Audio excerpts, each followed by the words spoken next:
G'day everybody, my name is Elliot Waters and you're listening to the Dysregulated podcast. As always, thank you for tuning in. So it's another Saturday night. I've just got home from work and I watched the end of the footy and my Newcastle Knights got beat with about 10 seconds left to go. Far out. It's so character building being a Newcastle Knights supporter because you've just got to put up with so much pain. Anyway, not to worry. But the good news is I'm not drowning my sorrows. Well, I am a little bit with Carver, but I'm not having a beer, not having a drink, nothing like that. Another weekend sober, and I feel pretty good for it as well. Although this episode I don't want to talk about this weekend, I want to talk about last weekend, because last weekend, you may remember, was the Bucks party. The big Bucks party, brother-in-law, my sister's partner, it was all happening. I drove to Taree, 2 hours, and I was all revved up. And the good news is I didn't succumb to the urge to crack open a beer or have a bottle of, I don't know, they were throwing around Fireball, which I used to love Fireball, that cinnamony sort of thing. I wouldn't have had a whole bottle of it, but you know what I mean. There was stuff going around and I was able to say no, which was good. Of course, if you listened to the last episode, you'd know that there were some stimulants that I was partaking in, but alcohol definitely not. And the reason for the stimulants was, one, to keep awake after the 5 a.m. shifts, but two, also to be in a good sort of positive, happy, euphoric frame of mind, because I didn't know anyone there. I've met his friends like once or twice, in passing. This was not my scene. This was going into the lion's den, or at least that's what it felt like when I was driving up there. The social anxiety was really kicking in. And as I was driving, 2 hours, so I had plenty of time to think. As I was driving up there too, because I'm becoming more acutely aware of my autism, I remember thinking, how I'm going to mask the autism without alcohol. What am I going to do? But I didn't succumb to the urges. I just did what I had to do, which was, I had a good time in the end. I was up quite late dancing around and having a good time. It was really good. And the good thing is his friends are very accommodating and accepting, so that made it easier as well. But this was the first big test. I didn't know anyone there. I felt awkward just standing there. I had my Carlton Zeros, but, and it wasn't just that I felt this urge within to have a drink because, I was nervous and anxious and all that sort of stuff and felt like everyone was looking at me and negatively judging me. It wasn't just that. It was also because I was being offered stuff as well, like, hey, Elliot, Abby's sister. Yeah, that's my sister, by the way. Abby's brother, I should say. Hey, have a drink, mate. Have a beer. Come on, have a bit of this. And I was just like, nah, can't do it. Sorry, I'm off the drink. I'm off. I've got my Carlton Zero. I've had my Carver. And that's it. No more. So there was a lot of peer pressure sort of, not that, people don't know that I'm off the drink. They wouldn't have a clue. But, here in Australia at a Bucks sort of party, the expectation is everyone's getting on it. And I've done that plenty of times in the past, but that didn't happen this time. And it's really, really, it's exciting. It's exciting because it was pretty easy in the end. Even though I was very anxious, which I always am, the actual part of thinking about turning to the bottle and using some alcohol to sort of, calm the nerves a bit, it never really registered on my radar. It did a little bit when people were offering me stuff and putting it in my face. I'm like, nah, I don't want that. But there was no sort of desire from within to try and partake in that type of activity. And that was really, really good. There are a few things, though, that were lucky. So for starters, there was a keg, there were 3 kegs of beer there, and they were Coopers. Now, I'm not a Coopers drinker for the Aussies listening. I used to be a VB man, Victoria Bitter. If there were kegs of VB flowing, that would have been very, very difficult. But it was Cooper's Pale Ale, not a huge fan, so that made it easier to sort of avoid, pouring myself a schooner and getting into it. And it was good too, because ordinarily in a situation like this, I'd be like, right, I'm going to show these people how you drink. So in the past, because I'd be all nervous and feeling left out, I'd be like, all right, I'm just going to drink until things somehow turn around and I get friends with people. You just drink sometimes because you expect something to happen. I'm going to talk about that a little bit more in a minute because I had an epiphany at work just before. But, ordinarily going there and be like, all right, I'm nervous, I'm anxious, I feel awkward. So, right, I'm going to have a drinking competition. Righto, boys, try and keep up with me. How good am I? To show, that I was cool and that I was a real Aussie bloke and all this, and try and get the respect of the people there. That's what I used to do. I used to drink a lot and try and sort of compete with people to show that I was the real deal. And none of that real drinking competitive side came out either. To be honest with you, I was looking at everyone. Everyone was blind and having a great time. And there's no judgments here at all. Definitely not. Having a great time. All of them were, which was amazing. That they were all there and they were all on the same. You can just tell sometimes when there's a group of people and they're almost moving as one. Like this was one of those occasions. And I think I was able to move as one with them as well, with some of my amazing dance moves without the alcohol. So that's pretty cool. But I was looking at them thinking like, they're all getting a bit messy. Things are starting to get out of hand. Not in a bad way, but, just people are getting sloppy. And I was like, I don't want to lose my sort of control, my inhibitions, I want to keep on the straight and narrow, and I want to be able to, have autonomy over my decisions and what I'm doing and not have alcohol ruling the day.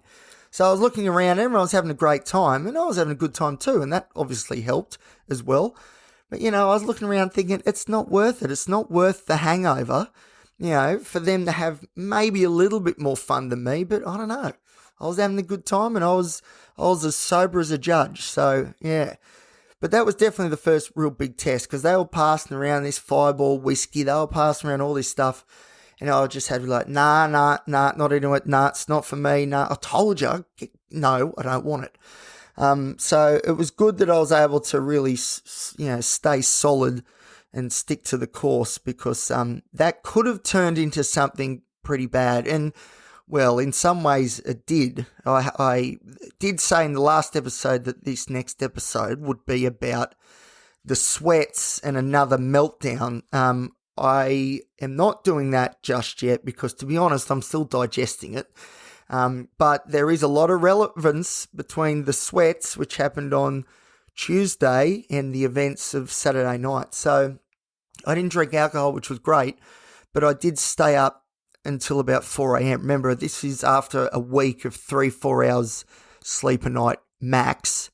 And then when I finished on Saturday, I drove straight to Taree, and admittedly, I was partaking in more modafinil than my prescription ordinarily allows. I had found some Ritalin from a friend, which I thought, okay, I can't drink because remember, I was still very nervous about not fitting in and being a bore. I didn't want to be boring. So the Ritalin sort of played two roles. One was to keep me awake, definitely, but the other one was sort of to give me that euphoria so I'd be fun. I don't know. It sounds real sort of sad, but anyway, that's what happened. And I was also still firing on the Lyrica as well. So don't get me wrong, there was a bit going on, but there was no alcohol. And that combination with alcohol back in the day, amazing. Yes, it probably would have led me to do things that I would regret later and maybe even still regret now, but it was one hell of a combo during the moment, that's for sure. But even that, I was just like, I don't need a top up. I don't need the extra alcohol. I'm feeling good. I'm dancing. I'm cutting shapes on the D floor. I knew I looked hopeless and uncoordinated, or at least, okay, I felt uncoordinated, and dancing's not really my forte, but I was having a good time. Didn't need the alcohol to have a good time. I was able to do it without it. So that's great. Another reason why I sort of wanted to drink alcohol too, because I just seemed to be funnier on the drink. Again, this is a perception thing. Like my dancing moves being horrendous, that's a perception thing as well. Maybe I'm not too bad. But I do have this belief that I'm funnier when I'm on the drink as well. But again, could be perception, don't know. But I was able to push that aside too, and I just accepted. I was like, you know what? If I'm not funny, who cares? No one cares. And with the state that all the boys were in, They probably wouldn't have remembered any of my jokes if I come up with anything anyway. So who cares? Who cares? So I tell you what though, waking up the next day, I didn't feel brilliant. I felt like I had a hangover anyway. And that was obviously because of the lack of sleep and, still being up late and, sweating and stuff on the D floor, dehydrated. Alcohol wasn't involved, but some elements sort of still were in different ways, if that makes sense. But I'll tell you what, it was good to get out of the car. I'd had so I went to bed at 4 and I was up at about 7:30. And even though I was very, very tired and I felt good because I was like, you know what, we didn't shoot ourselves in the foot. Although there's a bit of this residual anxiety for some unknown reason that always seems to hang around, I do know my logical brain is telling me quite loudly because it's got the evidence to say that we didn't do anything, or I didn't do anything that was untoward. I didn't do anything that I should regret. There's no embarrassing moments. There's no memories that I don't remember, events or things that I did that I don't remember that are going to come back later. There's none of that. I was sober. I was 100% locked in the whole time. There was nothing. So that was really good. Did I feel a little bit, I wish... See, I don't wish that necessarily that I could be drunk for the sake of being drunk because being drunk's fun. What I sort of wish is that my mind, my psyche, my neurons weren't, created in a way where alcohol isn't an option for me. Like I wish alcohol and other things could be an option for me, but unfortunately you've got to play the cards you've been dealt. And my cards say alcohol is a big no-no. And I kept that fresh in my mind and I was able to navigate what was a very high-risk situation. And as I said, I was still on the D floor cutting shapes. Everyone was very impressed with my enthusiasm and I was quite impressed myself. Actually, I went to bed, ears were ringing, the others were still going. I was like, no, I'm getting too old for this. I'm going to bed. But as I laid there in the back of my car on a mattress, I was thinking, you know what? We've still got it and we don't need alcohol to fuel us. How good's that? That's pretty cool. But yeah, so when I had this sort of epiphany at work today, I don't know, I wrote it down on a piece of paper. I've got no idea if this is going to make sense, but let's have a look. So I've got this theory of when you're drinking, you know that if you have enough beers, have enough shots, whatever, something will happen. If you get on the drink that much, something always happens. Now, the question is it going to be a good thing or a bad thing? Nobody really knows. But most people assume that good things will happen or else no one would get paralytic, obviously. But that's the game. That's the risk that people run. Is it going to be a good outcome? Is it going to be a bad outcome? So the majority of, can't even read my own writing, the majority are optimists, that's it, and drink with the assumption that something good will happen. Whereas me, on the other hand, I've always been the opposite. I always expect the worst, and which again, I question myself. Why has it taken so long for me to give it up? Like even, I'm at the pub having a few beers and it's like, all right, we're turning one on here. Let's go, boys. I've got that anxiety that is impervious to anything alcohol does. That anxiety is always there and it's saying, mate, something bad's going to happen. And it sort of ruins the occasion anyway. And often it's wrong, very often it's wrong, that anxiety sort of voice, but, it's always there. So even when I'm turning one on and everyone's having a great time, I still am not really fully committed because I'm thinking something bad. I just got this feeling something bad is going to happen. So I was typically a very anxious drinker, which I think is a rarity because alcohol works so well from what I'm told with anxiety. Never quite did it for me. So why did I do it? What's have I written here?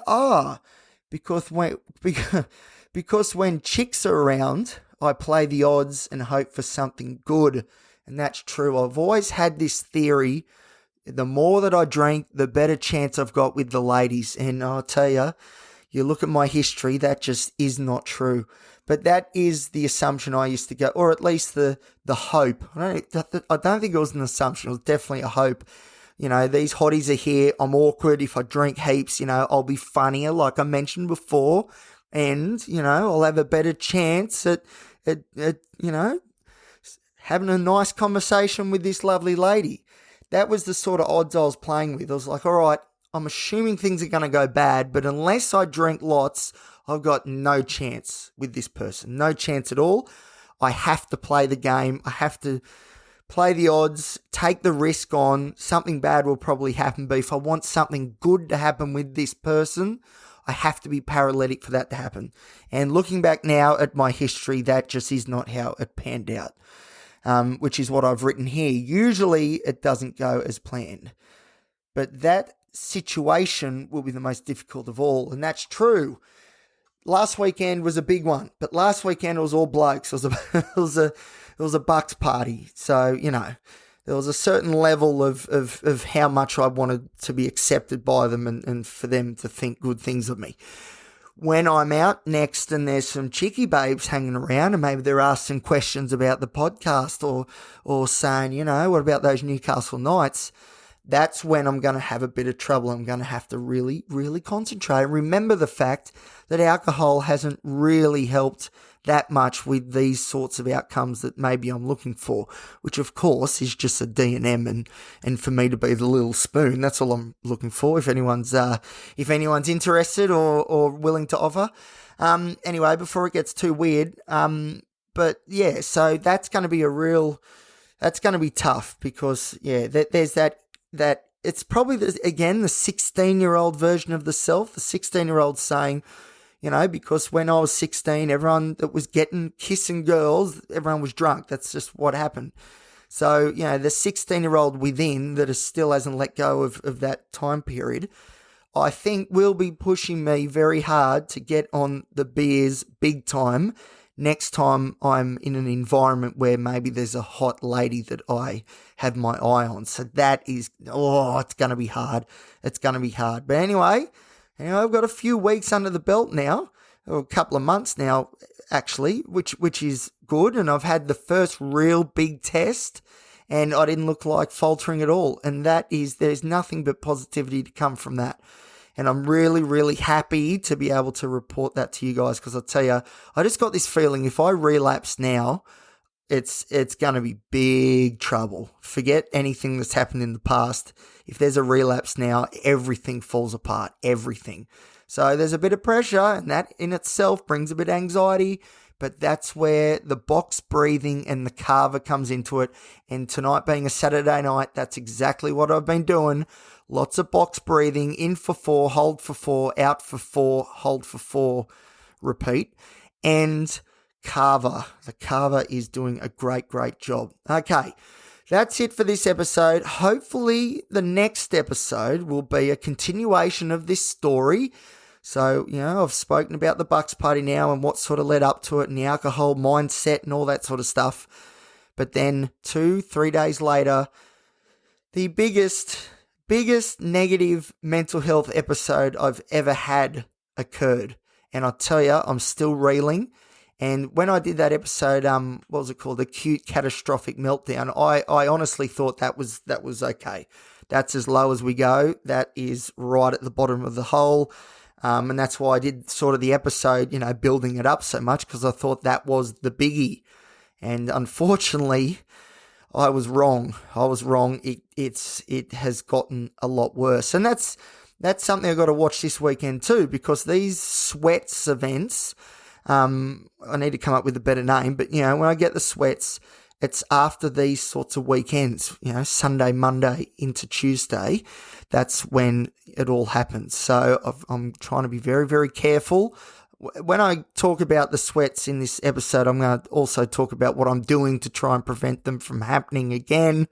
And I really, really hope that the measures that I'm putting in place will be enough because seriously, I don't know if I can go through that again. Anyway, I'm not going to spoil it. But there is a bit to it. But the good news is, forget about that for now. The good news is I am still alcohol free. I was alcohol free last weekend for the Bucks, which was the first real big test. And then even tonight, Saturday night, the Knights lost, the Newcastle Knights lost. That used to drive me to the drink. Won't be doing that tonight. I've had me carver. I've been doing me box breathing and things are pretty good. All right. Thank you everybody for listening as always. If you want to connect with me, you can on Instagram at elliot.t.waters. And stay tuned because there's going to be a new segment being introduced very, very soon. I'll tell you about that in the next fortnightly catch-up. All right, thank you everybody for listening. Have a great Saturday night, and I'll see you next time here on the Dysregulated podcast.